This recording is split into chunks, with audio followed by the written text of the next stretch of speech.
नमस्कार दोस्तों, आप देख रहे हैं बुकबाज और मैं हूं आपका दोस्त डॉक्टर मोहित चौधरी।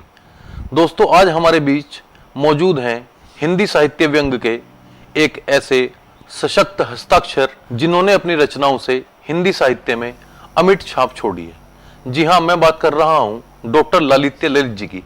तो सर, स्वागत है आपका बहुत बहुत हमारे चैनल बुकबाज में। धन्यवाद मोहित जी। तो सर, कैसे हैं आप? मैं ठीक हूँ, मौसम की तरह हूँ। बदल तो ना जाओगे? नहीं, बिल्कुल नहीं बदलूंगा, क्योंकि जमीन से जुड़ा हूँ और जमीन से जुड़े हुए जितने लोग हैं आसानी से बदलते नहीं। जी सर, आपका नाम बड़ा रोचक है, बड़ा इंटरेस्टिंग है, ललित। ये नाम कहाँ से पड़ा? सर, ये नाम जो है ना, मैंने खुद ही रखा, क्योंकि मेरा जो असली नाम है वो ऑफिशियल नाम है ललित किशोर मंडोरा। और मैं जब किरोड़ीमल कॉलेज में, जहाँ से बिग बी अमिताभ बच्चन ने पढ़ाई की है, तो हमें कमल किशोर गोयनका साहब पढ़ाते थे। वो कहते थे कि मेरा नाम है कमल किशोर गोयनका, बड़ा वजनी नाम है, और तुम्हारा नाम है ललित किशोर मंडोरा, ये भी बड़ा वजनी नाम है।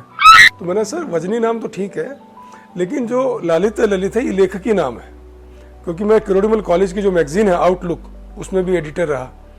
और ललित का अपना वो है। अब जैसे कमलेश्वर का नाम मैंने सुना कि यार ये कमलेश्वर नाम बहुत अच्छा है, एक बार मन में आया कि ललितेश्वर रख लिया जाए। तो ललितेश्वर नाम किसी और का था, मैंने कुछ अलग हटके होना चाहिए। ललित यूनिक नाम है, किसी का नहीं है, तो मैंने कहा यही होना चाहिए। और मेरे ख्याल से पिछले 30 वर्षों से ये नाम अच्छी तरह चल रहा है। पहले तो बैंक में खाता भी था, लेकिन बाद में एक आया कि फरमान आया कि वो आधार कार्ड इसका नहीं है, तो वो खाता मैंने बंद करवा दिया। तो ललित ओरिजिनल नाम है, लेखकीय नाम है, और बड़ा आनंद आता है जी।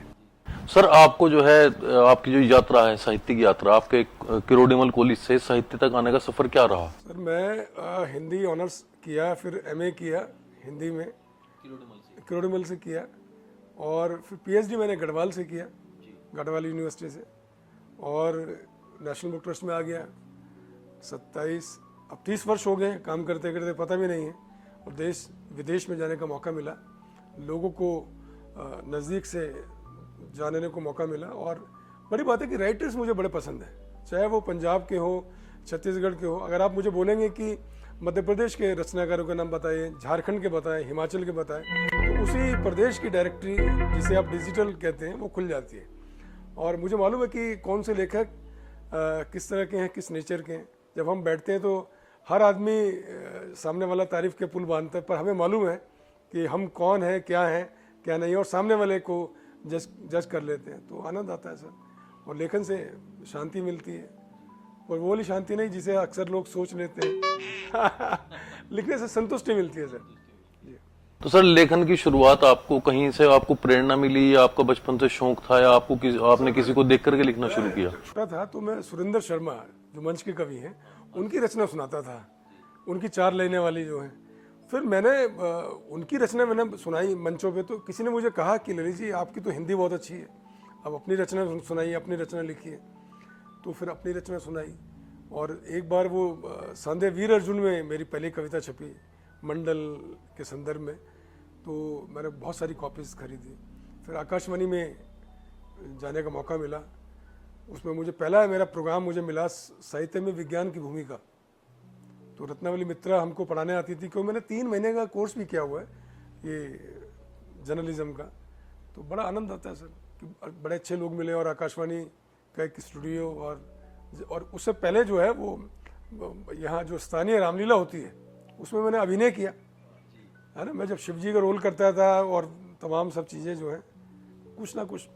और जब किरोड़ीमल में मेरा जो एडमिशन हुआ, वो अभिनय के बल पे हुआ कि हाँ, कि मैं शक्ति कपूर, रवि बासवानी की कॉपी कर लिया करता था। और एक फिल्म आई थी सारांश, बहुत पहले, अनुपम खेर की पहली फिल्म थी, तो उनका जो डायलॉग था वो मैंने डायलॉग सुनाया कॉलेज में जब एडमिशन का था। तो उन्होंने बोला नहीं, ये ललित का एडमिशन तो हो गया यार, बड़ी अच्छी कॉपी की है।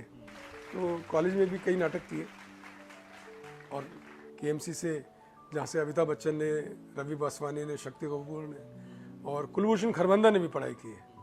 तो बड़ा मज़ा आता था कि सर कि आनंद है वहाँ से।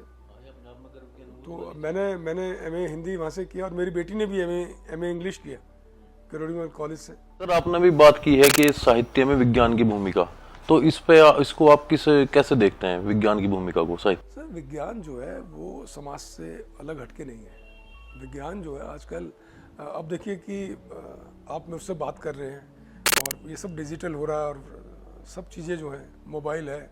और बहुत पहले तो हम जब लिखते थे तो हम कागज़ पे लिखते थे, अब तो कागज़ पे लिखे वो बरसों हो गए सर। जो भी है आपने व्हाट्सअप कर दिया, ये कर दिया। पहले टिकटें बुक करवाने के लिए आपको एयरपोर्ट जाना पड़ता था या वो एजेंट के पास में भागना पड़ता था। आजकल हमसे ज़्यादा हमारे बच्चे बड़े प्रवीण हैं, वो अपने आप टिकट बुक कर लेते हैं, कहीं जाना हो आना हो। हाँ, तो बहुत फ़र्क आ गया सर डिजिटल से। पैसे का आदान प्रदान हो गया, मतलब मलिक साहब से हमने पैसे लेने हैं तो तत्काल हमने ऐसे देखा और पैसे मलिक साहब के निकल गए। मैं तो किसी को कह रहा था बहुत पहले कि आने वाला समय में अगर आप शादी का कार्ड किसी को देते हैं तो जब आप दूल्हा दुल्हन को आशीर्वाद देने जाएंगे तो पता चलेगा 11,000 रुपये कट गए। जितनी बार जाओगे उतनी बार कट जाएंगे। तो ये बहुत चीज़ें बदल रही हैं और अब सीख भी रहे हैं, लेकिन अननोन नंबर से सावधान रहना चाहिए। पता चले कि आपकी जेब के भी पैसे निकल गए, हमारे भी निकल गए। सरकार भी सावधान कर ही रही है। लेकिन सर अगर देखा जाए तो साहित्य और विज्ञान दोनों अलग अलग ही विधाएं हैं अपने आप में। और आजकल के समाज की अगर हम या आज के बच्चों की अगर हम बात करें तो विज्ञान को साहित्य से बहुत दूर कर दिया गया है। तो इसकी भरपाई कैसे हो सकती है? क्यों ये गैप, इसका कारण क्या रहा इस गैप को आने का? सर ऐसा है कि गैप तो भर सकते हैं, क्योंकि मान लीजिए आजकल मैंने देखा 50 उम्र का व्यक्ति जो है, उम्र दराज जिसे कह दिया जाता है, वो कहता है कि घुटने उखड़ गए हैं या कि घुटने का ऑपरेशन होगा, वो गैप आ गया। तो जो रिक्तता है वो साहित्य में भी है, लिटरेचर में है, बच्चों के साहित्य में भी है, उनके दिमाग में भी है। तो हमें उस रिक्तता को पार करने के लिए उनको अध्ययन सामग्री देनी होगी और वो पठनीय सामग्री क्या होगी उसका चयन करना होगा। और बड़ी सावधानी से हमें मालूम होना चाहिए कि ये बच्चा जो है वो हमारा कौन सी साइट पे बैठा हुआ है, पेरेंट्स को मालूम होना चाहिए। ऐसा नहीं कि मोबाइल हमने गैजेट दे दिया कि आप अपने कमरे में लेके बैठ जाइए, लेकिन हमें मालूम होना चाहिए कि वो क्या पढ़ रहा है, क्या उसके लिए ज़रूरी है और क्या चीज़ ज़रूरी नहीं है। लेकिन सर क्या आपको नहीं लगता है कि आज के समय में जो बच्चे एजुकेशन ले रहे हैं वो पूरी तरह किताबी ज्ञान पर आधारित हो गई है? उसमें सामाजिक ज्ञान की कोई जगह नहीं बची है, उसमें इतिहास की कोई जगह नहीं बची है, उसमें साहित्य की कोई जगह नहीं बची है, कहानी की कोई जगह नहीं बची है। हलवाई की दुकान में आपको रसमलाई भी मिलेगी, लड्डू भी मिलेगा और पंजीरी भी मिलेगी, मतलब बहुत सारी चीज़ें हैं, बहुत सारी वैरायटी है। ऐसी पढ़ने का भी सब्जेक्ट बहुत सारे हैं। हर व्यक्ति ENT स्पेशलिस्ट नहीं हो सकता, ठीक है। तो अब आप देखें कि जो आपने डिजिटल से बातचीत शुरू की, मेट्रो में या महानगरों में हर आदमी वो ईयरफोन लगाए घूमता है। एक रिपोर्ट आई थी कि आप कितनी देर उसका इस्तेमाल करते हैं। यदि आप आधा घंटे इस्तेमाल करते हैं तो आपको ये नुकसान होगा, 1 घंटा करते हो तो इतना नुकसान होगा। और आने वाले समय में आप देखिएगा हर हॉस्पिटल, चाहे उत्तर प्रदेश हो, पंजाब हो, दिल्ली हो, वहाँ ENT डॉक्टर्स की भरमार होने वाली है। पेशेंट्स बहुत आने वाले हैं, वो बच्चे अभी समझ नहीं रहे। आप जिनको बोलोगे वो कहेंगे आप कौन, है ना। हाँ, आप सड़कों पे निकल जाएंगे, हर जगह आपको ईयरफोन लगाते हुए युवा मिलेंगे। कि अधिकतर जो कृतियां हैं जो व्यंग से जुड़ी हुई हैं, क्योंकि व्यंग में आप अच्छा लिखते हैं, तो उसमें आपका एक किरदार आता है पांडे जी। तो ये पांडे जी जो किरदार है, आपने कहीं अपने आसपास से कोई किरदार को चुना है, बुना है, या आपके दिमाग की खुराफाती उपज है? ये आपने बड़ा अच्छा बोला, खुराफाती उपज है। ऐसा है कि हर स्टार के पीछे कोई ना कोई गॉडफादर होता है। जैसे फिल्मी दुनिया में ले लो, कुछ सुभाष घई को बोल दिया जाता है कि ये फलाने हीरो के गॉडफादर है। तो मेरा जो पात्र का गॉडफादर है वो साहित्य निकेतन के जो प्रकाशक हैं गिरिराज शरण अग्रवाल, जो बिजनौर से हैं, उन्होंने व्यंग पढ़ते हुए उनको एक पात्र मेरा बड़ा वो लगा कि यार विलायती राम पांडे। बोले यार ललित जी, यार ये इस पांडे को उभारो, आप इस पात्र को उभारो, यार ये आपको कुछ लेके जाएगा, देख के जाएगा। वो कहाँ था किरदार विलायती राम पांडे? एक मेरा व्यंग संग्रह था, जिंदगी तेरे नाम डार्लिंग, उसमें वो पात्र आया। उनका फ़ोन आया मुझे कुल्लू में, मैं कुल्लू में एक सेमिनार में था, तो बोले कि यार ये आपका जो पात्र है मुझे बड़ा अच्छा लगा, विलायती राम पांडे। तो अगला संग्रह जो है ना, मैंने उसका सोच लिया, उसका नाम होगा विलायती राम पांडे। तो पहला मेरा व्यंग संग्रह था जिंदगी तेरे नाम डार्लिंग, और दूसरे व्यंग संग्रह का नाम विलायती राम पांडे। वो विलायती राम पांडे अभी तक घूम रहे हैं मेरे साथ। वो कभी सैनिटरी इंस्पेक्टर होते हैं, कभी कलेक्टर होते हैं, कभी कुछ, माने समाज का जो वैविध्य है वो हर पात्र में विलायती राम पांडे है। तो जिंदगी तेरे नाम डार्लिंग जो है अपने आप में बड़ा रोचक टाइटल है। तो ये जिंदगी किसके नाम करी गई है उसमें? एक व्यक्ति जो है, जो लेखक है, वो अपना ही अनुभव वो लेखन में व्यक्त करता है, जो देखता है, जो भोगता है वो व्यक्त करता है। और आज भी मुझे अपने छज्जे से प्यार है। और विलायतीराम पांडे का जो आपने जिक्र किया, मेरा एक व्यंग है, पांडे जी बन गए प्रधानमंत्री। और मैं अपने बरामदे में बैठा था, मेरे पिताजी साथ में बैठे थे, मैं चाय पी रहा था सुबह, अचानक वो व्यंग रचना सुनो आप, कि अचानक एक बुलेट पे 2 पुलिस वाले आए, उन्होंने ऊपर देखा और अलर्ट अटेंशन वाली मुद्रा मार के उन्होंने सैल्यूट मारा। तो पिताजी ने बोला ये पुलिस वालों ने आपको सैल्यूट क्यों मारा? तो मैंने बोला पिताजी आपका ये निखट्टू बेटा जो है वो देश का अगला प्रधानमंत्री मनोनीत हो गया। बोले हैं? और थोड़ी देर में वो पुलिस की जिप्सी आती है, वो ASI 4 पुलिस वाले वो भी अलर्ट मुद्रा में आ जाते हैं। फिर एक ट्रक आता है, उसमें बैरिकेड जो आपने भी घर के सामने देखे हुए हैं, ऐसे बैरिकेड लग जाते हैं, रास्ता बंद। जो पांडे जी के साथ सुबह सैर करते हैं वो कहते हैं यार विलायतीराम पांडे जी तो प्रधानमंत्री हो गए यार, हमारे दोस्त हैं। फिर वो फेसबुक अपडेट करने लगे, सोशल मीडिया पे अपडेट करने लगे। अचानक पांडे जी का जो PA होता है वो आता है, सैल्यूट नमस्ते करता है, बोलता है कि पांडे जी 12 बजे राष्ट्रपति भवन में शपथ ग्रहण समारोह है। तो पांडे जी की पत्नी राम प्यारी ने बोला कि हमें भी चलना है क्या? पांडे जी ने बोला हाँ आपको भी चलना है। तो पांडे जी का बेटा जो है चीकू, वो कहता मुझे भी चलना है। बोला हाँ आपको भी चलना है। पर पांडे जी ने बोला कि आप मेरे साथ गाड़ी में नहीं बैठेंगे, प्रोटोकॉल के हिसाब से आप अलग अलग गाड़ी में जाएंगे। तो पांडे जी ने अपने पात्र टिप्सी मुट्रेजा जो कि सरायरोला में रहती हैं, उनके यहाँ भी एक मैसेंजर गया। तो उन्होंने अपने हस्बैंड सूरज मुट्रेजा से बात की कि पांडे जी ने मैसेंजर भेजा है। बोले जो पांडे जी ने मैसेंजर भेजा तो मैं कौन होता हूँ? अच्छा देखो चिट्ठी में क्या लिखा है। उसमें लिखा कि 12 बजे राष्ट्रपति भवन में शपथ ग्रहण समारोह है और आपको सूचना प्रसारण मंत्रालय दिया जाता है।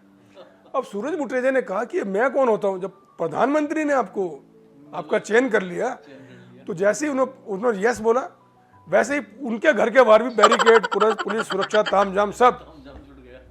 और सब 12 बजे पांडे जी 11:30 बजे पश्चिम यार्ड से चले राष्ट्रपति भवन के लिए। सायरन बजाती है गाड़ियाँ, शू शू शू है। अचानक पांडे जी की पत्नी उनको झंझोड़ रही है, उठिए उठिए, क्या हुआ? बोले आज वो चीकू की बस नहीं आई है और OP से दूध ले आना और अंडे ले आना। पांडे जी बोला क्या दूध? मंत्रिमंडल कहाँ गया?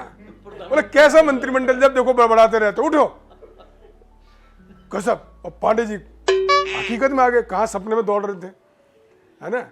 और वो कल्लू कालिया को भी हमने एक विभाग दे दिया और गेंदमल कलसी को भी दे दिया, तमाम सब लोगों को दे दिया। तो बड़ा आनंद आया। और जिस अंदाज में मैं आपसे बात कर रहा हूँ उसी अंदाज में आकाशवाणी में भी मैंने ये रचना सुनाई तो बड़ा आनंद आया। और वो अब देखिए आपको बताऊं कि वो किंडल में भी है, मैंने देश के साथ विदेश के भी पाठक जो हैं उसको कहीं भी किसी भी यात्रा में पढ़ सकते हैं। जी, किंडल भी एक डिजिटल माध्यम है। और इस डिजिटल युग में सर आप व्यंग की प्रासंगिकता को कैसे देखते हैं आप? सर ऐसा है कि ये सवाल आपने गजब किया। प्रासंगिकता सर बिल्कुल बनी रहेगी। देसी घी कभी भी पुराना नहीं मानते। अपने ओल्ड इज गोल्ड, है ना। पुराने गाने जो वो भी सदाबहार आपको पसंद आएंगे, है ना। तो हर समय में, हर कालखंड में विलायतीराम पांडे की जो भी दुविधाएं हैं वो प्रासंगिकता के तौर पे यथावत है। हर परेशानियां नए नए रूप में वो जग जाहिर होती है और हम अपने पाठकों के साथ जो संवाद और जो तारतम्य करते हैं वही मौजूदा दौर में हमारे सामने प्रस्तुत हो जाती है। सर आपकी रचनाएं हैं कोरोना तुम कब जाओगे, तो ये किस संदर्भ में आप यह रचना है? कोरोना पीरियड में हमने लिखी और मुझे लगता है कि कोरोना तुम कब जाओगे, कि यार तू जा यार, तूने पका दिया 2 साल जो है ना। तो उसमें हमारा जो क्रिएटिव माइंड था वो बिल्कुल एक्टिव मोड में था। बेशक हम लोग सभी लोग अपने अपने घरों में थे और जितने लाइव प्रोग्राम्स थे तो लाइव प्रोग्राम भी बहुत दबा के किए, अपना ही AC, अपनी ही लाइट, अपनी ये। बेशक घर से डांट जरूर पड़ती थी पर हमें लगता था कि यार एक ऐसा माध्यम है जो पूरे वैश्विक स्तर पे आपको जोड़े हुए है ना। मानसिक जो खुराक है वो आपको मिल रही है, बाहर जाने की अपेक्षा आप अच्छी चीज़ें पढ़ रहे हैं। और चूंकि मैं नेशनल बुक ट्रस्ट में काम करता हूँ, हमने बहुत सारी चीज़ें PDF के तौर पे पठनीय सामग्री अपने पाठकों को उपलब्ध करवाई। सर मैं अब देखो, अगर 24 घंटे होते हैं और मैं हमेशा ही लिखता हूँ सर, मुझे लिखना पसंद है सर। मैं बीड़ी नहीं पीता, मैं सिगरेट नहीं पीता है। हाँ, खाने पीने का शौक़ है, प्रेस क्लब का मेंबर भी हूँ, साल में 2 बार जरूर जाता हूँ, उसका एटमॉस्फेयर अपना आनंद आता है। तो लेकिन लिखना पसंद है। और मेरे पात्र जो है ना लगभग 2 दर्जन पात्र हैं और मेरी अपनी दुनिया है। मैंने प्रतिभा राय से एक बार इंटरव्यू किया था जिन्हें ज्ञानपीठ पुरस्कार मिला कि प्रतिभा जी, उन्होंने बोला कि ललित जी मेरे जो पात्र हैं मैं उनसे बात करती हूँ, मैं एक्सीडेंट कर बैठती हूँ। अभी 3 महीने पहले उनसे बात हुई थी, मैंने कहा मेरे पास भी 2 दर्जन पात्र हैं, मैं एक्सीडेंट नहीं करता। तो विलायतीराम पांडे हो, देविका गजोदर हो, रामकिशन पुनिया हो, कल्लू कालिया हो, है ना, निकिता माथुर हो, बड़ा मज़ा आता है सर, है ना। आप देखो कि आप मेरे सामने बैठे हुए हैं, लेकिन पांडे जी की भी अपनी पीएस है देविका गजोदर, जो पांडे जी के साथ देश और विदेश में जाती है ना। रामकिशन पुनिया भी है। तो आनंद है सर, आप आनंद कहीं भी खोज लें। मैं ये कहता हूँ कि जब मिठाई लोग कहते हैं कि नहीं खानी चाहिए, मान लीजिए मलिक राजकुमार जी हमारे बड़े अच्छे दोस्त हैं, वो कहते हैं मीठा नहीं खाना चाहिए, रसमलाई नहीं खाना चाहिए, पर आनंद तो रसमलाई में है। लेकिन मैं भी ये कहता हूँ कि यार मत खाओ मीठा, लेकिन चीनी आप लो, निकष तो चीनी है ना। और वही चीनी से आप रसमलाई बना रहे हो 400 रुपये, उससे पतीसे की बर्फी बना रहे हो 750 रुपये, तो चीनी के 2 दाने खा लो यार, खाए जा रहे हो यार हल्दीराम पे। तो बेहतर यही है कि एक हमारे और दोस्त है मनोहरपुरी, वो कहते थे रसगुल्ला जिसे बोलते हैं मैं सारा रस निकाल लेता हूँ, उसमें दही मिला लेता हूँ, अब ये हो गया दही गुल्ला। तो सर लोगों की अपनी अपनी पॉलिसी है, अपनी अपनी प्राथमिकता है, लेकिन और जब तक आप रसगुल्ला नहीं खाओगे आपको कैसे पता चलेगा। लेकिन सर व्यंग जैसी रचनाओं को लिखते हुए या व्यंग को लिखते हुए एक बड़ा बारीकी का ध्यान रखना उसमें पड़ता होगा, क्योंकि ये दूधारी तलवार पे चलने जैसा है। व्यंग का आप इसमें कैसे आप उसका मैनेजमेंट करते हैं कि इतना व्यंग इतना तीखा ना हो कि किसी की भावनाओं को आहत कर जाए। सर एक बात है, जब आप, ये बड़ी अच्छी बात है, एक तो व्यंग लिखते हुए कुछ लोग तो सरकार को नहीं बख्शते, जबकि मुझे लगता है कि सरकार का अपना रोल है, उसको अपने लहजे से भी बात कर सकते हैं, तो किसी का अहित ना हो और हम हितों की बात कर रहे हैं तो बात बन जाती है सर। तो आप ये संतुलन कैसे बनाते हैं सर? सर संतुलन इसलिए भी बनाते हैं कि मेरे जो पात्र है ना, मुझसे वो बोलते हैं बस इसी दायरे में रहना है ना, लक्ष्मण रेखा खींच दी है, उस दायरे से बाहर नहीं जाना। अच्छा देखो, आपने जो बात की, कुछ लोग व्यंग करते हुए ये जो बड़े बड़े ब्रांड्स हैं उनका नाम लेते हैं, या राजनीति में राजनेता का नाम ले देते हैं, या पार्टियों का नाम ले देते हैं। मैं उससे बचता हूँ और बचना भी चाहिए, क्योंकि व्यंग लेखन कोई कॉलम राइटिंग नहीं है। कुछ लोग वो उनके दिमाग में कॉलम राइटिंग रहती है। बहुत पहले मैं बात कर रहा था आलोक पुराणिक से, व्यंगकार है, उन्होंने कहा कि यार लिखते रहना चाहिए, अगर नहीं लिखेंगे तो जंग लग जाएगा। आपके पास गाड़ी पेट्रोल की है, डीजल की, आप नहीं चलाओगे गाड़ी बैठ जाएगी, इसलिए चलाते रहना चाहिए। और हमें ये देखना है कि हम लोग क्या सोच रहे हैं, क्या लिख रहे हैं, और लिखने से बेहतर है कि हम लोग क्या पढ़ रहे हैं। आज की पीढ़ी जो है वो 2 मिनट मैगी वाले स्टाइल में लिखना चाहती है, वो आज दिया और कल चर्चा में आना चाहती है। सर ऐसा नहीं होता, समय लगता है।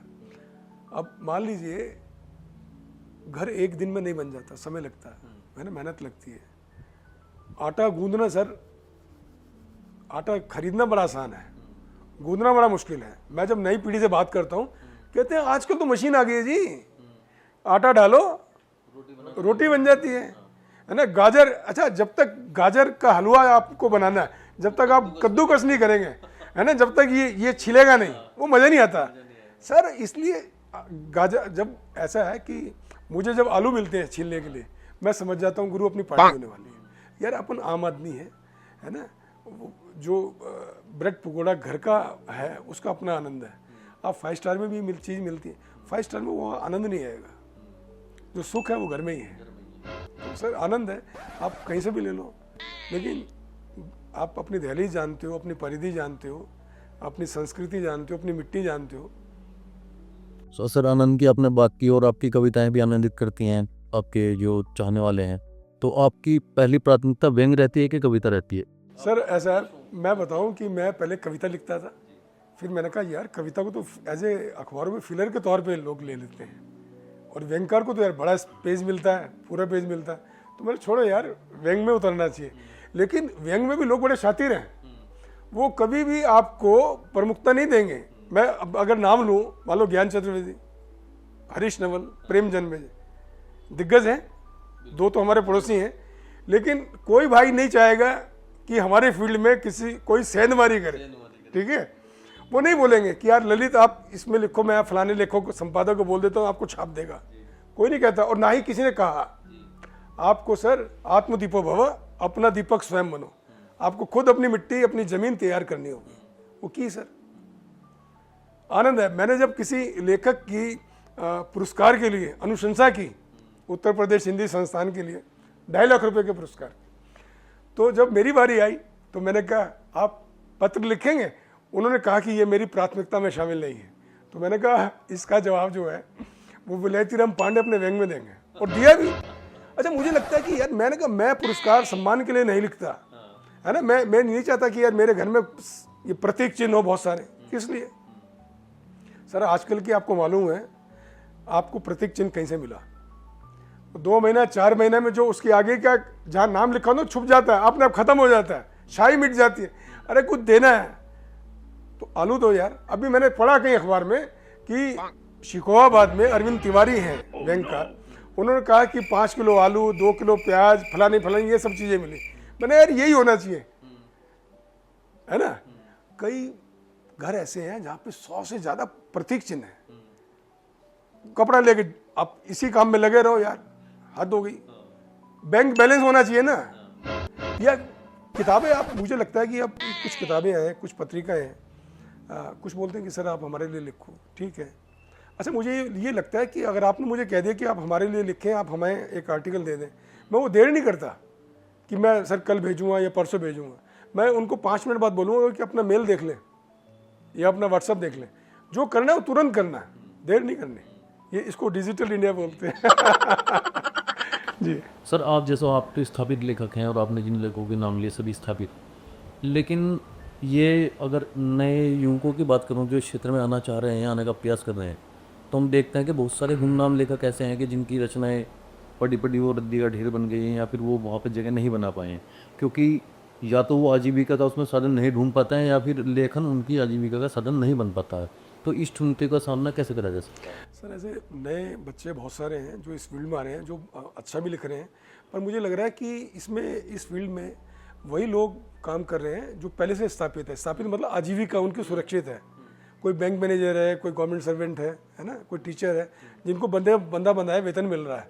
आप ये सोचें कि हर आदमी नरेंद्र कोहली हो जाए, उन्होंने वीआरएस लिया था सर, नहीं हो सकते सर। तो आपको अपना आजीविका का साधन, अपने परिवार की सुरक्षा का ध्यान तो करना ही पड़ेगा, लेकिन शौक के तौर पे होना चाहिए। फुल फ्लैश लेखक 100% अपना टाइम देते हो, ऐसे कोई भी नहीं है सर, कोई भी। मुझे एक नाम बता दें आप कि जो कहता हो कि मैं मेरा लेखन से परिवार चलता है, नहीं है सर। आप पूर्णतः समर्पित लेखन को ही हैं या फिर आप भी? सर मैं सरकारी सेवा में हूँ, मैं नेशनल बुक ट्रस्ट में काम करता हूँ, एडिटर हूँ हिंदी का। और जो मैंने बताया वो बात मुझ पर भी लागू होती है कि आपको मालूम है ना कि आपको एक बंदा बंधा वेतन मिलता है, लेकिन शौक के तौर पे। लेकिन ऐसा नहीं है कि इसमें आनंद मिलता है, आत्मिक रचनात्मक सुख मिलता है। आपको दो लोग 4 लोग जानते हैं। मुझे लगता है कि मैं जब बहुत पहले की बात है, 20 साल पहले की बात करूं, तो अखबारों में ये आता था कि ये कार्यक्रम हुआ, इसमें फलाने फलाने फलाने लेखक शामिल थे, है ना। अब मुझे लगता है कि अगर 2 मिनट के लिए खड़ा भी हो जाता हूँ या चला जाता हूँ, तो अगले दिन अखबार में आता है कि उल्लेखनीय लोगों में ललित मौजूद थे ना। कई बार लोग कहते हैं अरे यार ललित विलायतीराम पांडे आ गए। तो मुझे लगता है, अच्छा मैं भी कई बार भूल जाता हूँ कि यार ये ललित, अच्छा विलायतीराम पांडे, अरे मैं ही तो हूँ, है ना। तो कई बार ऐसा हो जाता है। मुझे अपने किसी व्यंगकार मित्र का अगर टेलीफोन में नंबर खोजना होता है, या मान लीजिए रणविजय राव खोजना है और उनका पात्र है राम खिलावन, मैं इसमें मोबाइल डायरेक्टरी में देखता हूँ राम खिलावन, अरे यार वो तो रणविजय राव है। तो कई बार पात्र आपके पास इतने नज़दीक हो जाते हैं कि आप वास्तविकता से। आपके जो पात्र हैं, जो आपकी कहानियों के, आपकी रचनाओं के जो पात्र हैं, वो आपने आसपास के समाज से उठाए रखे होते हैं? बिल्कुल उठाए। मुझे बड़ी हैरानी होती है कि एक बारी एक महिला आई ऑफिस में, बोले कि मैं आपसे हाथ मिला सकती हूँ?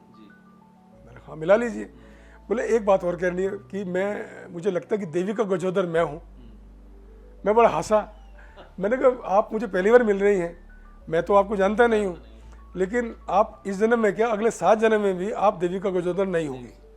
मैंने कहा वो पात्र है, वो काल्पनिक पात्र है, अब जो है।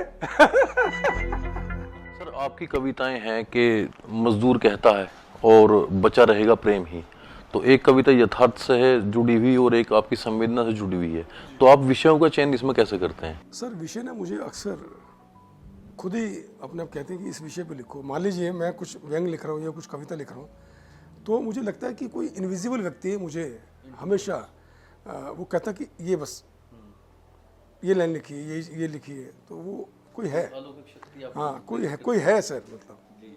और यही व्यंग के साथ भी है इस समय बेशक मैं आपसे बातचीत कर रहा हूँ, लेकिन मेरे पात्र मुझसे बात कर रहे होते हैं।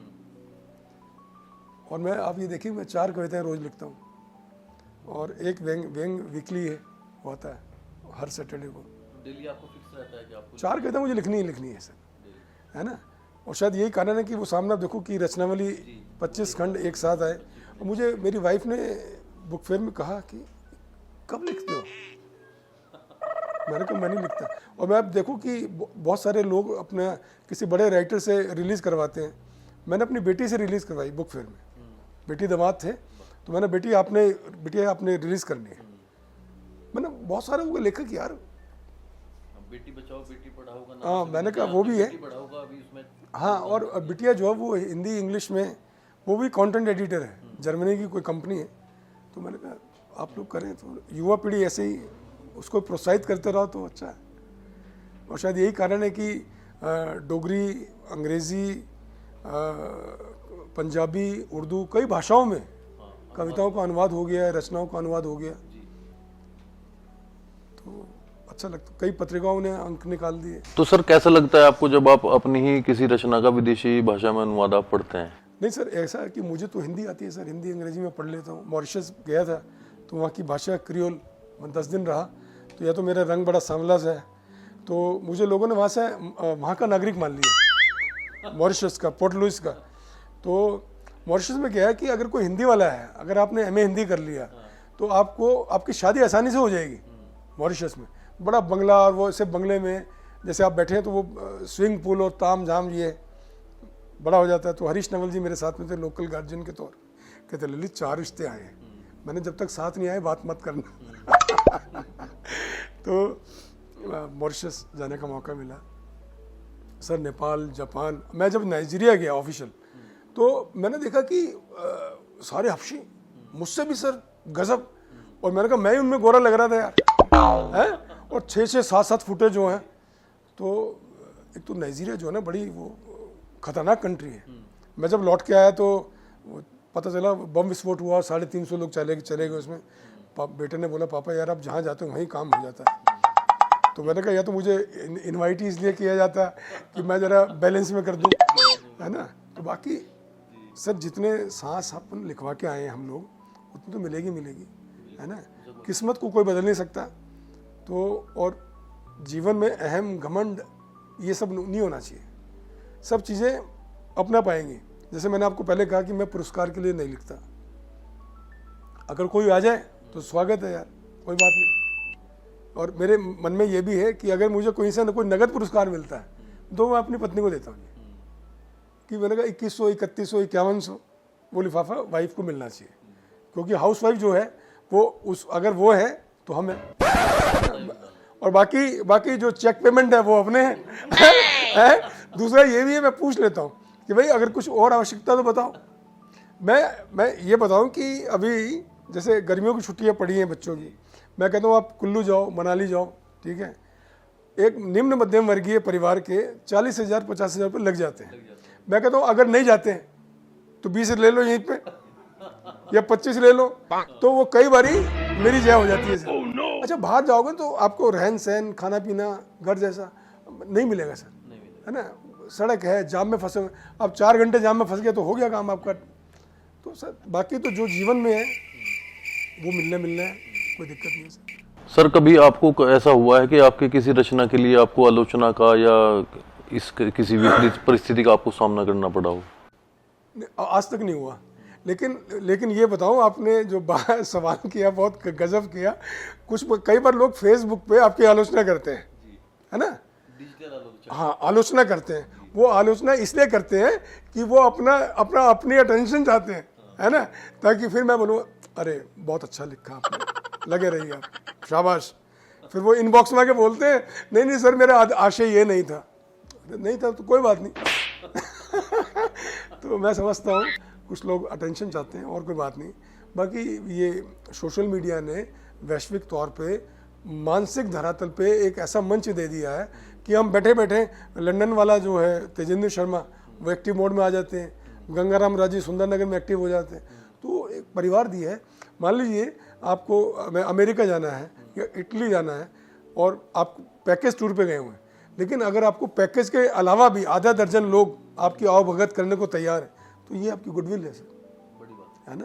तो आपको सोशल मीडिया में भी आपको एक्टिव रहना पड़ेगा।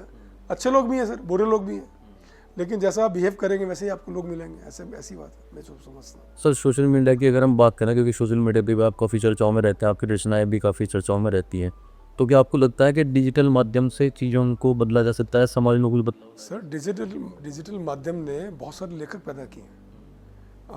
मैं देखूं कि अब मान लो प्रभात रंजन है, अंजू शर्मा है, वंदना गुप्ता है, आकांक्षा पारेख काशी में, बहुत सारे नाम ऐसे हैं कि जो हम, चंद्रकांता है, बहुत सारे लोग हमको वहीं से मिले हैं और जो आजकल बहुत अच्छा लिख रहे हैं। मान लीजिए अगर मुझे कोई वर्कशॉप करनी है, मान लो श्रीनगर में करनी है या सुंदरनगर में, हिमाचल में करनी है, तो मैं हिमाचल वाले सुदर्शन वशिष्ठ से संपर्क करूंगा कि वीर जी मुझे ये चाहिए। आप देखो कि मैंने कई साल पहले लाहौल स्पीति में प्रोग्राम किया, तो उनके एकेडमी के सेक्रेटरी को बोला, उतनी दूरी पे बोला कि मैंने कहा मेरी गाड़ी पार्किंग में है, मैंने उसको फ़ोन किया कि मैंने कहा मैं जा रहा हूँ, 1 घंटे में आप मुझे प्रपोजल व्हाट्सअप कर दें। उन्होंने 1 घंटे में प्रपोजल व्हाट्सअप कर दिया और मंडे को मैंने फाइल पुटअप कर दी और सोमवार को मैं चला भी गया। तो ये होना चाहिए सर, संपर्क तो बहुत जरूरी है। हर दिशा में लोग हैं, चाहे वो सूरज ठाकुर हो, सुदर्शन वशिष्ठ हो, हरनोट शिमला में आते हैं, बहुत सारे लोग हैं और हर प्रदेश में लोग हैं सर, है ना। झारखंड में भी हैं, बिहार में भी हैं, मध्य प्रदेश में भी हैं, लोग हर जगह है, लेखक आपको हर जगह मिलेंगे। लेकिन मुझे बड़ी हैरानी होती है कि जितना लेखन में पॉलिटिक्स है, अखबार में है, मीडिया में है, उतना साहित्य में भी है। एक पत्रकार ने हमारी आलोचना कर दी, कहाँ, मंडी बुक फेयर में, तो मैंने कहा इनको बुलाओ, इनको चाय पे बुलाओ, तो उनको चाय पे बुलाया और अगले दिन उनको सेमिनार में इनवाइट कर लिया। उसके बाद तो बुरी प्रशंसा। फिर हमें समझ में आ गया कि आप कहीं भी लोकल एरिया में प्रोग्राम करते हो तो 90% राइटर्स लोकल होने चाहिए, 10% लेखक हम बाहर से लेते हैं, तो वो सिर्फ सफलता है, ताकि उनको लगे कि अपनापन, यार हमें मंच मिला है, हमें इग्नोर नहीं किया जा रहा। तो स्थानीय स्तर के रचनाकारों को प्राथमिकता दें और राष्ट्रीय स्तर के लोगों को उनका अनुपात कम हो तो कोई दिक्कत नहीं है। सर हम अनुवाद की बात कर रहे थे कि भी आपकी रचनाएं अलग अलग भाषाओं में अनुवादित भी है, तो आपको क्या लगता है कि अनुवादन के बाद रचना का जो मूल भाव है हो जाता है या बना रहता है? नहीं सर, बना रहता है और हमें पाठक बहुत तेज़ी से बहुत उस प्रदेश के मिलते हैं। मतलब मेरी पंजाबी की में व्यंग रचनाओं का अनुवाद किया नरेश कुमार ने, वो धर्मशाला सेंट्रल यूनिवर्सिटी में, तो जितने शोधार्थी हैं वो तो जुड़े हैं। अब उर्दू में मनोरमा एयर बुक के संपादक ने, पांडे जी बोल रहे हैं, उर्दू में किया। बेबी कारफोरमा ने हिंदी से बांग्ला में किया। गुजराती के कोई शाह हैं, उन्होंने किया। तो बहुत सारे अनुवादक जब मिलते हैं तो वो भी एक परिवार इकट्ठा हो रहा है सर। और मुझे लगता है कि आपकी जो रचनाएं हैं वो अगर अनुदित होकर एक दूसरी जगह जा रही है तो ताजगी मिलती है, पाठक मिलते हैं और वो जो हमारा रचनात्मक परिवार है वो समृद्ध होता है, बढ़ता है। तो सर आपका रचनाओं का उद्देश्य क्या रहता है? आप सामाजिक बदलाव के हिसाब से लिखना चाहते हैं या फिर आप इसको जिम्मेदारी की तरह लेते हैं? सर सामाजिक बदलाव, सामाजिक सरोकार और जिम्मेवारी, ये सारे एक ही पहलू हैं सर। जैसे मैंने पहले भी कहा कि जो मीठे की बात है, तो चीनी में भी मिठास है, गुड़ में भी है, शक्कर में भी है, तो थोड़ा थोड़ा ले लो सर, कोई दिक्कत नहीं है। और वैसे कहते हैं कि अगर जिसको शुगर है उसको मीठा नहीं खाना चाहिए, कुछ लोग बोल देते हैं, तो लेकिन डॉक्टर से कहते हैं उसको केला भी खाना चाहिए, उसको हलवा भी खाना चाहिए, मना नहीं करना चाहिए, लेकिन उसकी क्वांटिटी कम कर दें। अगर आप मीठा खाते रहें, आप सैर ना करें पारक होने के बावजूद, वो तो गलत है, लेकिन उसकी मात्रा कम हो और किसी भी बात की अति ना हो। सर जैसे आज का समय चल रहा है, आज का दौर चल रहा है, डिजिटल युग है, तो आज के समय में साहित्य की स्थिति को आप कैसे देखते हैं? क्या आपको कहीं आशा लगती है, कहीं लगता है कि इसमें सुधार की गुंजाइश हो? सर जो आपने बात की है ना, डिजिटल इंडिया की हम बात कर रहे हैं, डिजिटलकरण की बात कर रहे हैं। आजकल किताबें जो हैं बेशक प्रिंट मीडिया में है, लेकिन साथ साथ में प्रकाशकों ने डिजिटल भी शुरू कर दिया है। अब देखिए कि हमने ई पुस्तकालय शुरू कर दिया है और हम किंडल में भी आ गए हैं, हम डिजिटल बुक्स में भी आ गए। डिजिटल बुक्स आप ई पुस्तकालय आप ऑन करेंगे, डाउनलोड करेंगे प्ले स्टोर में जाके, आपको तमाम किताबें मिल जाएंगी, चाहे वो प्रेमचंद हो, जयशंकर प्रसाद हो, ईला चंद्र जोशी हो, अमर गोस्वामी हो, तमाम साहित्य उपलब्ध है, पब्लिक डोमेन में है। तो कोई दिक्कत नहीं है सर, डिजिटल चीज़ें हो रही हैं तो बहुत ज़रूरी है। और बैंक में भी देखो, अब मान लीजिए मुझे कुछ पैसे ट्रांसफ़र करने हैं, इस समय करने हैं, तो अगर नहीं तो फिर बैंक में जाओ, पर्ची भरो। अब तो बैठे बैठे हो जाता है, टिकट बुक हो जाती है, पैसे ट्रांसफ़र हो जाते हैं, बहुत कुछ हो जाता है।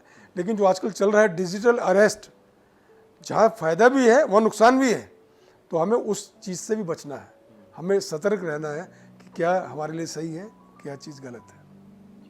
सर आगे बढ़ते हैं। जैसे आपका सफ़र जो रहा है, काफ़ी लंबा आपका सफ़र रहा है, और अब दर्शकों का भी एक सवाल था कि आपको बहुत बड़े स्तर पर पढ़ा जाता है, अलग अलग क्षेत्रों में, अलग अलग राज्यों में और अलग अलग देशों में। तो आपकी पसंदीदा पुस्तकें आपकी कौन सी हैं, और आपके पसंदीदा लेखक कौन से हैं जिनको आप पढ़ना पसंद करते हैं? सर एक रामदर्श मिश्र जी की एक गज़ल है, जहाँ आप पहुँचे छलांगे लगाकर, वहाँ मैं भी पहुँचा मगर धीरे धीरे।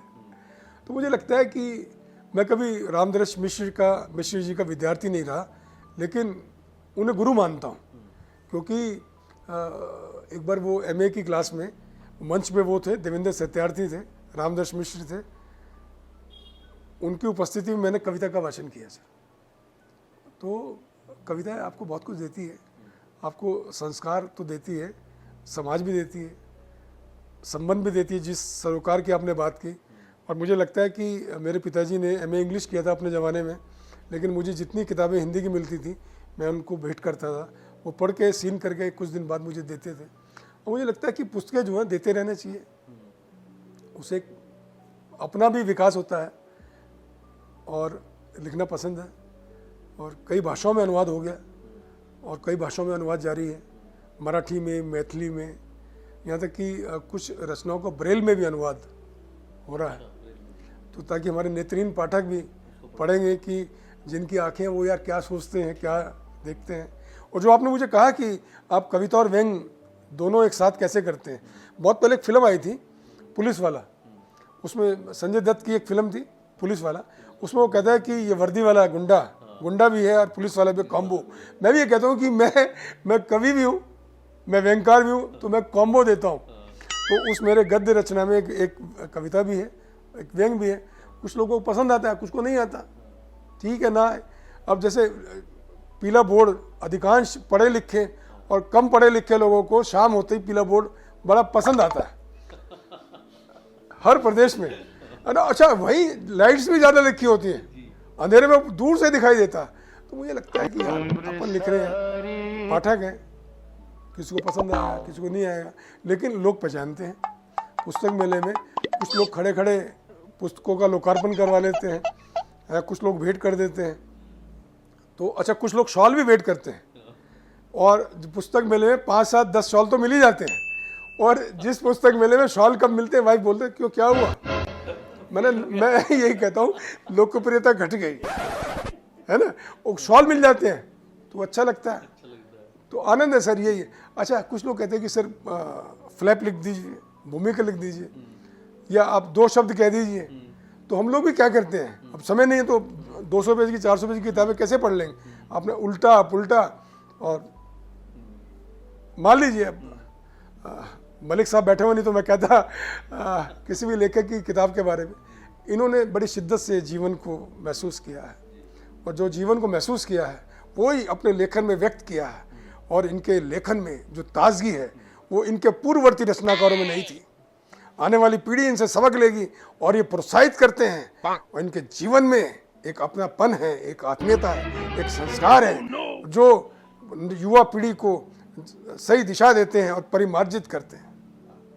हो गया सर, काम हो गया, मेरा भी हो गया, उनका भी हो गया। चलिए सर, अभी हम आखिरी चरण की तरफ अपने बढ़ते हैं। तो अभी इस वर्ष में कुछ और नया आपकी तरफ से लाने की आपकी योजना है, किसी और विधा पे आप काम कर रहे हैं? सर ऐसे अभी तो 1 से 25 वॉल्यूम मेरी रचनावली के आए हैं, तो उसमें लगभग 9000 पृष्ठ हैं। और जैसे कि मैंने बताया कि मैं 4 कविताएं रोज लिखता हूँ, तो वो है। कविताओं का संग्रह है आपका सारा? ये सारी इसमें कविताएं हैं, और 45 के करीब व्यंग संग्रह हो गए, और 3 विद्यार्थियों ने PhD कर लिया है ना। 9 से 5.5 का जीवन है, तो आनंद आता है सर, है ना। और कुछ लोगों को संतुष्टि नहीं मिलती, मैं कहता हूँ पुरस्कार भी ठीक है, जितने मिले हैं मिल जाएंगे। लेकिन एक मेरे पड़ोस में सिटी साहब रहते हैं, वो कहते हैं यार काका मैं रहूँ ना रहूँ, मैं लिख के जाऊँगा कि यार एक दिन आप कहीं के राज्यपाल बनोगे। तो मुझे भी लगने लगा यार जैसे पांडे जी बन गए प्रधानमंत्री तो राज्यपाल भी हो जाएंगे और जो बैंक कार्ड होता है बहुत कुछ होता है सर, है ना सर। सबसे बड़ी बात है संतुष्ट होना चाहिए। मैं बताऊं, मैं जब कॉलेज में पढ़ता था, फर्स्ट ईयर की बात है, तो कनॉट प्लेस से बस निकल रही थी, बस में बैठा हुआ था, तो हलवाई एक सामने था, लाल बत्ती थी, गाड़ी रुकी हुई थी और वो समोसे तल रहा था। मैं बैठा हुआ, मैंने कहा हाँ, कहता क्या हुआ? मैंने यार जीभ जल गई। कह रहे क्या हुआ? मैंने समोसा बन रहा है। कह रहा बन तो मारे हैं, हमने तो खाया भी नहीं। मैंने यही आनंद है। मैंने बस वाले को बोला मैंने चला ले यार, रुकना पड़ेगा, पैसे लग जाएंगे। तो ये आनंद है सर, और ये आनंद वैसे नहीं मिलता। तो जो मिल जाता है सर, अच्छा जो भी गृहिणी घर की बनाती है ना, कटहल की सब्जी हो, दाल हो, कड़ी हो, आनंद है सर। नमक है ज़्यादा डल गया, मिर्ची है ज़्यादा डल गई। मैंने बहुत पहले लिखा था कि सभी के लिए है कि अगर सब्जी में अगर बाल निकल आए, कुछ लोग तो पत्नी को डांटना शुरू कर देते हैं फ़ोन पे, तुम्हें शर्म आनी चाहिए, ये है वो, अटरम पटरम। मैंने तो सर कविता लिखी, आज निकल आया फिर सब्जी में बाल, इसका मतलब है कि आपकी पत्नी आपको अभी भी प्रेम करती है। बाल निकलने का मतलब वो जताना चाहती है कि इस बार शॉपिंग पे ले जाना, बाजार ले जाना, आउटिंग पे ले जाना। मैं ये मानता हूँ यदि आपको 200 रुपये किलो सेब मिल रहे हैं, आप घर आके ये बताओ 100 रुपये किलो मिले, आधा बताओ रेट, उससे लाभ क्या होगा? घर में सुख शांति बनी रहेगी।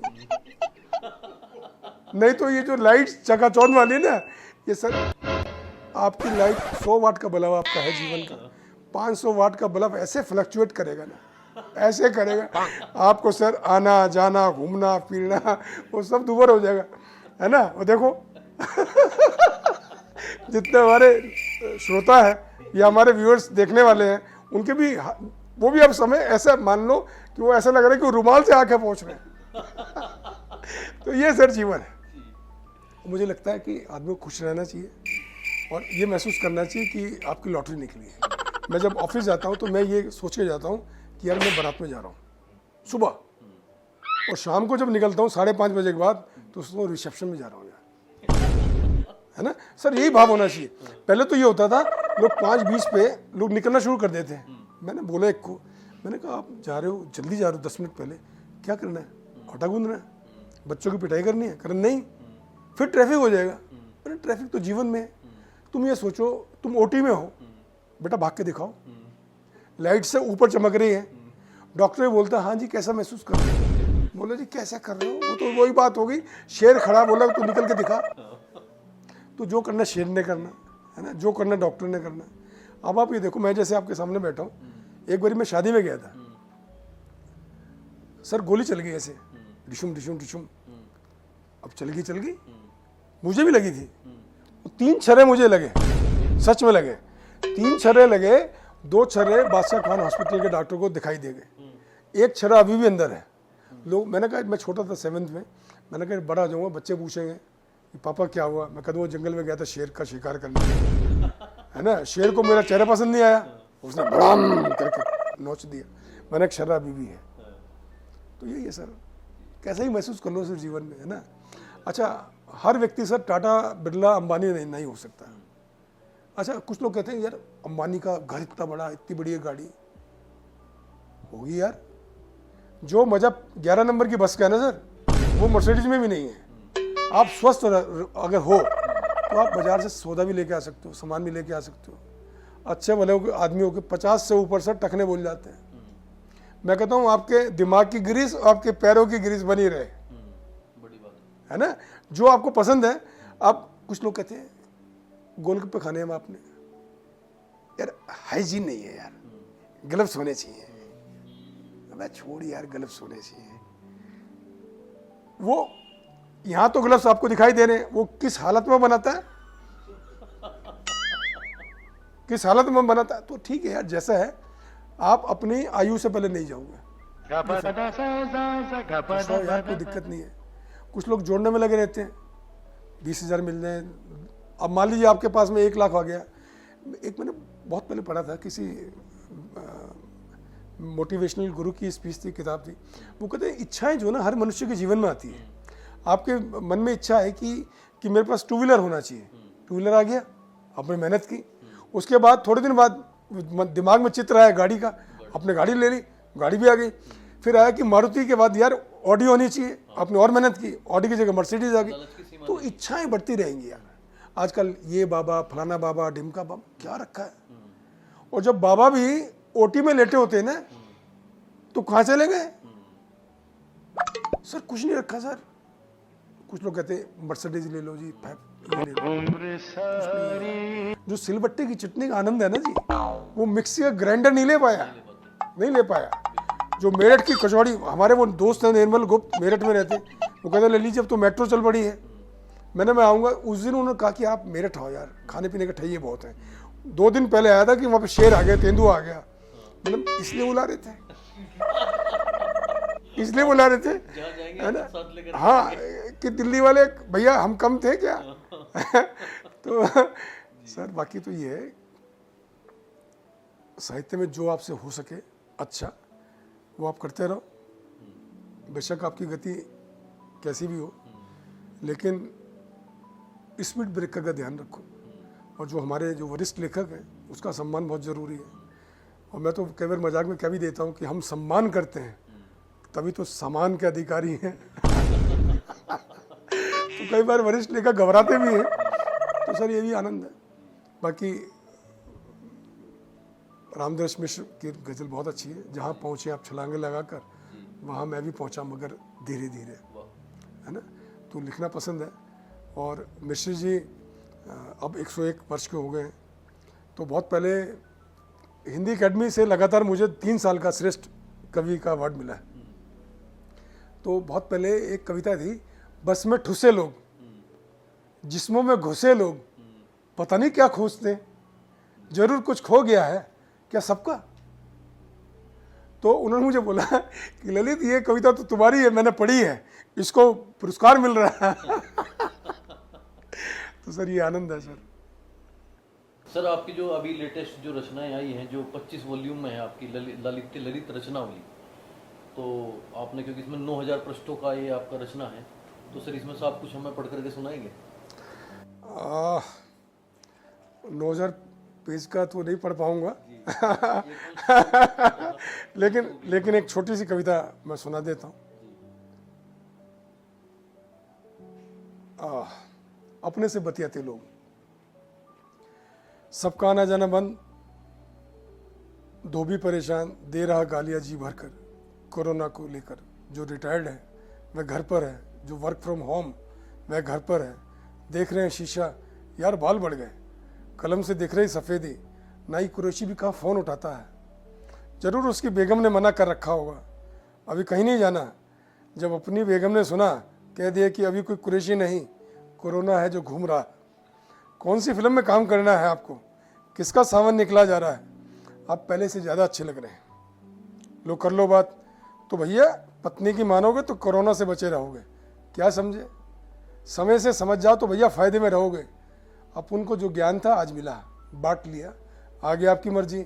चाय मिल रही है तो कॉफ़ी की डिमांड ना करो, जो मिल रहा है उसी में संतुष्ट रहना सीखो। आपदा में सामने वाला कमा रहा, भगवान उसे मोक्ष प्रदान करे। रामकिशन पुनिया ने बड़बड़ाते हुए राधेश्याम शर्मा से अपने मन की बात की, क्या होगा समाज का। चिलमन ने कहा, सर जी कुछ नहीं होगा, पहले हुआ था कभी जो अब होगा।